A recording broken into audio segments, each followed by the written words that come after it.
So I headed give off up the leverage. rode a motorcycle. You come in needy, you give up the leverage. I show back in Hollywood a month later. I'm not even thinking about getting an agent. Well, now it's time to go get an agent because I'm like, well, buddy, you know, I got stories. I just came from somewhere, man. You know, and so Matthew, my Hollywood like my knowledge in sports uncomfortably deep. I'm much weaker in like movie culture and like acting culture.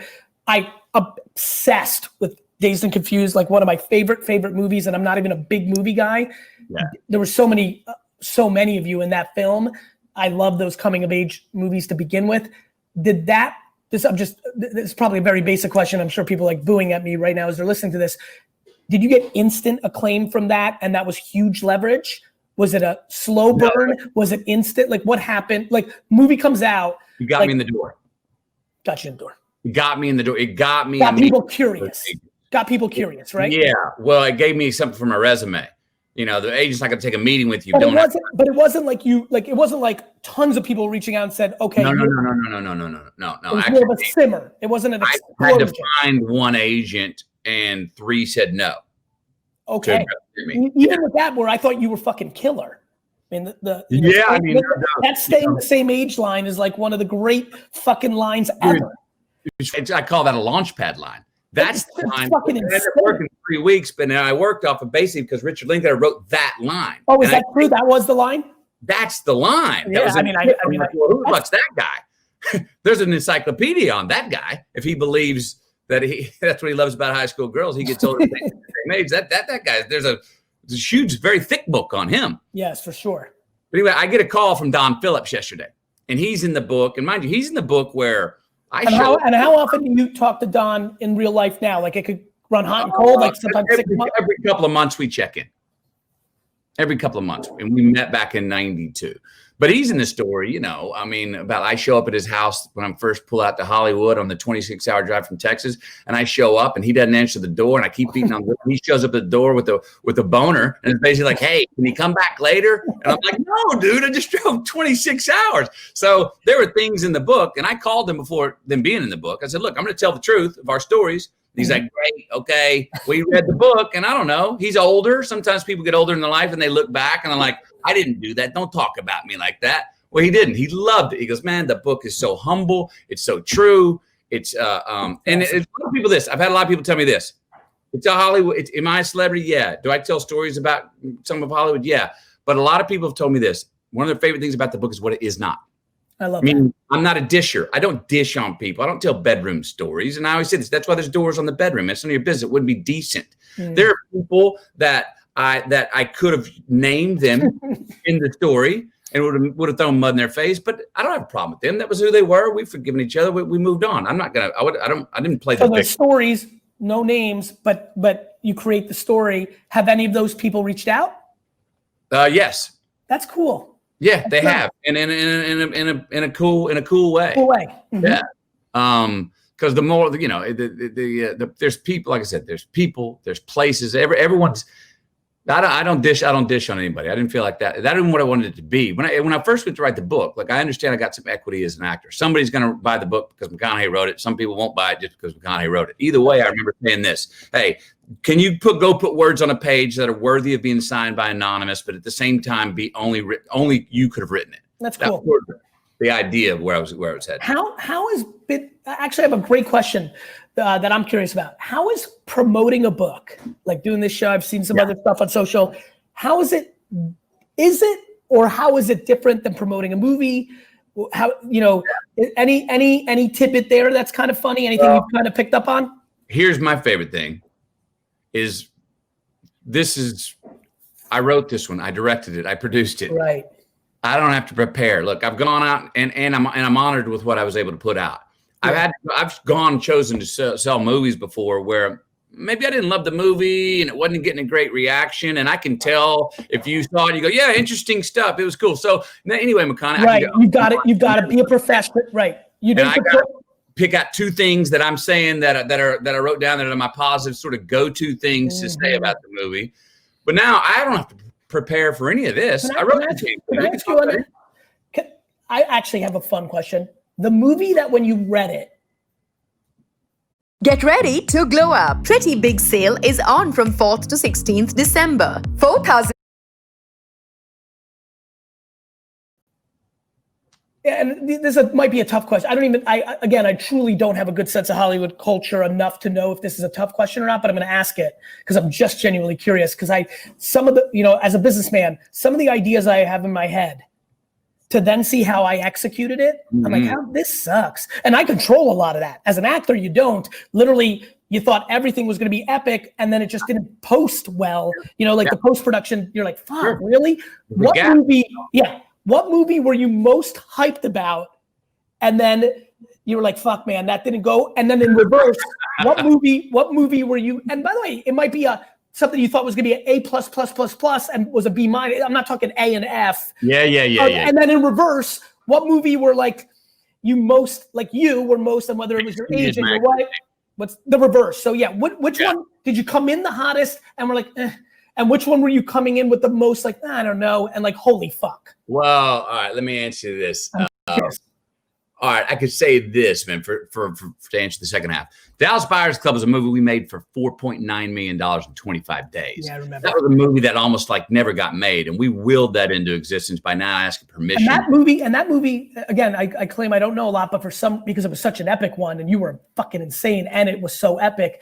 That movie was bouncing around as a story for a while, right? Yo, I was attached to it for about 5-6 years before, but no one would make it with me.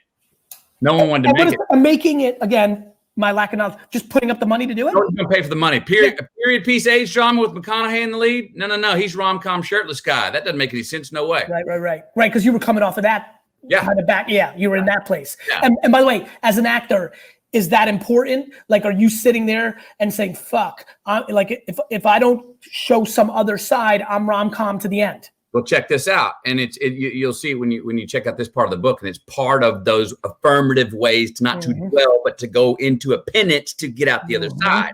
I look up and notice I'm rom-com, romantic comedy guy, and I'm owning this because I'm like, you damn right, those rom-coms are paying for the house that I'm renting on the beach that I'm going shirtless on. Guilty fact, So, but I did notice. Well, I want to do some other things. No, you can't do that. And I noticed. I was like, oh, the industry and the public are nothing other than rom-com shirtless guy on the beach. That's when I went, okay. Well, if I can't do what I want to do, I got to quit doing what I've been doing. That's right. And I went off back down to Texas and hit out and called my agent and money people and everybody. Said, I'm not doing those anymore. 20 months, nothing. No work. 20 months. Nada. 20 months. And are peeps getting antsy around you? Like, hey, motherfucker, do one. I called it early on. I mean, believe me, I dropped tears to make the decision because I was like, I even thought about I would change careers. Now, mind you this, at that time, this is when Hollywood really got the message. About 6 months into that sabbatical of saying, I'm not doing those. An offer comes in for a script at $8 million. I said, no, thank you. They come back at 10 million. I said, they come back at 12.5 million. They come back at 14.5 million. No.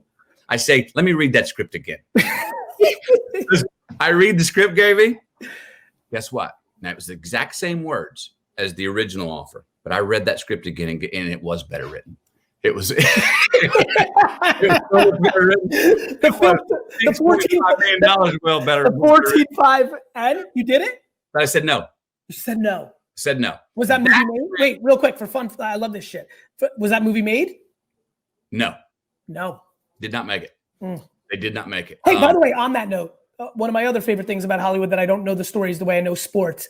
Anything that you passed on that went on to Slay and the actor fucking crushed? You have any of those in your? I was offered a role in LA Confidential. And I don't remember if it was the Russell Cole role or the Guy role, but I love that movie, and that was a really good one. Was it timing? Was it money? Was it you weren't into? Like what ended up happening? It was right around the time when A Time to Kill was coming out. So all of a sudden, I go from a Friday before Time to Kill comes out, which is the movie that came out that I was the lead in. It was a big studio film. The Friday before that comes out, I'm wanting to do 100 of these scripts you're offering, but you're telling me, Hollywood's telling me 99 times no, one of them you can do. Well, Monday, 60 something hours later, it inverted. 99 out of these 100 you can do, yes. And so Really? It was that. I was like, whoa, wait a minute. What am I supposed to do with all these yeses? How do I get some discernment and discrimination in these yeses? I don't years ago, I would have done any of these. Now you're telling me I can do all of them. I need more than 24 hours in a day, and they're not giving it. So I said I passed because I just wasn't sure. I wasn't sure a lot of stuff at that time. So yeah, movies. Here's the thing with me on movies. I've never done or been a part of a piece of art that actually met my expectations. Do you think you ideologically decided it will never happen because of the way the machine works? Like I kind of weirdly understand what you just said, which is why I'm going to where I'm going with this question. Do you believe that's because you were observant enough to understand the macro and thus immediately deemed it will never happen? No, I think we may be saying the same thing. What I'm saying is earlier when I said there's no such thing as a trophy, I don't ever. Look, some things have been different and better than I thought they would be, but nothing has ever been, nor has any performance I've ever done gone like, perfection. Now, what about you watching someone else? You know, in the cocoon of you being in the industry, because I'm sure your relationship with the industry ebbs and flows. It's like me with wine, but in it. And when you were really observing, did you ever watch a performance that said, my Jesus, fuck, like what the fuck was that? Oh, sure. Yeah. I mean, but really, really, really, because there's incredible performances. I know that, but like from your perspective, because it's subjective, curious what hit your radar is like, fuck. Yeah. You know, let me just say this. I like making movies more than I like watching them. I haven't even seen all the ones I've been in, and it's not because of any. We were talking earlier about that gap between what we want to do and what we actually get done. All right, there's a gap between what I want to do, what we do in a raw performance, and what's actually getting recorded on the camera. Then there's a gap between what's recorded in the camera and what's edited, and then there's a gap between what's edited and what's in the final picture. That's right. Tie back into like what's different about the book tour. The example I just said is 4 filters away from the raw expression. Whereas with this? This is 1 filter away because it's a written word. You and I right now is the filterless. Stand-up comedy is the filterless. That's why I love it so much. That's why even the way I give keynotes has nuances of it because it's the most fucking unfiltered. That's it. That's the nectar. That's the really straight one-on-one without a filtered translation. Have you ever cried when your favorite sports team lost a game? For real? No. What's the most pain you ever felt in a loss in sports? The most pain I ever felt in a loss. While you're thinking, I'm going to buy you a few seconds. I cried multiple times in like 6 to 12 times a year in sports up until 22 years old and then just stopped. I cried when Garrison Hurst broke off a 98-yard run against the Jets in overtime in 1998 in week 1 of the NFL season. It was like, cried, literally fucking cried. And I think, and that was the last time, by the way. And I wonder if I realized somewhere in that moment that I'm 23 years old. It's week 1. It's week 1. Oh my God, you must be crying a lot now. Oh man, it's real rough right now. But honestly, it's funny. This might really strike you. I'm a huge sports fan. The Rangers in '94, and in the end, New York Rangers in '94, and the Yankees in '96 became my first 2 championships. You know, I started in '82 with all 4 teams, and literally, the second they both won their championships, I basically have not watched a single game. Like I've watched a little bit here, and I've never watched. I don't know if I think I've watched a complete game of either team since their champion. All journey. Heard. Which is wild as shit. You know, it's one thing to be like kind of passive after a championship. Most people double down after a championship. Yeah. I'm completely like, and I don't say it with a badge of honor. I'm just fascinated by how real that is to me. Well, what's more, I think I understand what you're talking about. I mean, the trophy, the championship is the noun. It's static. It's got a period at the end of it. The getting to it is the verb. Oh, it's by the way, it's emotion. Why do you think I like the Jets so much? It's so fun to be this shit. You may have. I'm the happiest. You got good job security with enjoying this jet shit. I mean, that's true.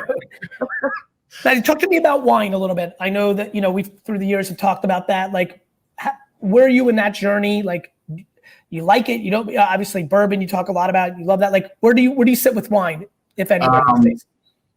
Red guy. I'm intermediate guy. I've been introduced. I've got friends that know a whole lot more about wine than I do that turn me on to. And you, like a lot of others, enjoy that 6 guy, 10 people together. Like that wine night is like a fun night for you. Like sure. Yeah.